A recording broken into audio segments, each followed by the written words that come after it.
entire succulent preoccupation is a transposition of another form of desire. And this insight is not unique to me, and it's certainly not original. I just say it more often than some people do.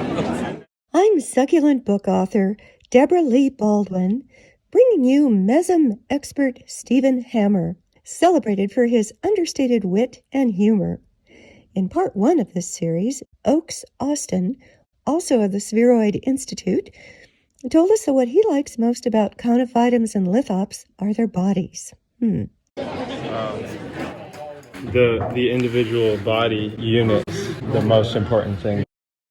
Here, Stephen Hammer clarifies that and gives his perspective on why certain people are attracted to certain succulents or not. Well, I told Bob Kent once that he had a beautiful body, and he was quite offended. What I meant, of course, was Haworthia badia. Yes. People are divided into people who love color above all, people who love shape above all, and people who love patterns.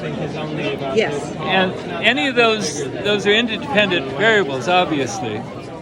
But if you're a shape man or woman, you're going to like a big old cactus. If you're a color person, you're going to like flowers. Yeah. If you're a design person, you're going to like conophytums with lithops, or mammillarias with geometrical patterns. And I think different people perceive those. Some people have very lousy field of vision perception. You know, they don't separate background from foreground very well. Other people do. Some people read maps very badly. They don't like conophytums. They get lost. Some people like spots, some people don't like spots. They find them offensive. Some people like freckles. Some people find them unattractive.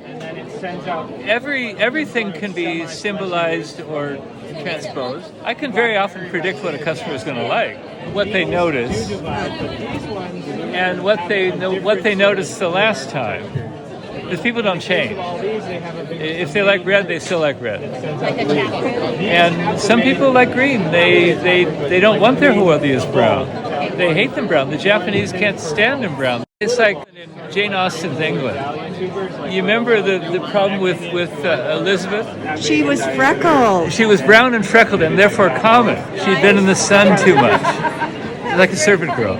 There's a weird kind of snobbery, but the Japanese tend to be that way about Haworthias. They want them to be green, green, green, green, green. Or maybe windows or veins.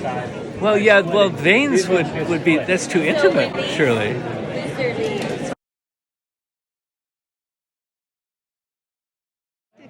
You know, I mean, is that attractive to you or not? And if it is, do you like the white part or the green part? Which is the element of interest?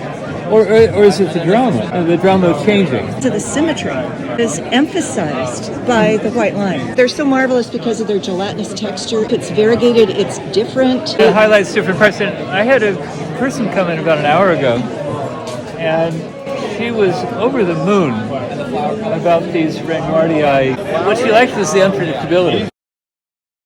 No question the categories Stephen mentions are a bit oversimplified, but then so are the plants he specializes in. Lithops, conophytums, and other mesemms are succulents reduced to their simplest forms. That isn't to say, of course, that a person's preferences for color, shape, or pattern need be mutually exclusive. So how about you? No doubt at first you'd say that you like color, shapes, and patterns equally. Well, that's what I thought, until I realized I like nothing so much as symmetry, both in form and pattern. I love color in leaves, but am fairly indifferent to flowers. Now's your chance. Please share your own preferences and other factors worth considering in the comments on this video. My goal is to inspire you to enjoy using succulents in fun and creative ways in your own garden and outdoor living spaces. Do subscribe to my YouTube channel, enjoy my many other videos, and visit my ad-free site for extensive illustrated info on every aspect of succulents. I'm Debra Lee Baldwin. Thank you for joining me.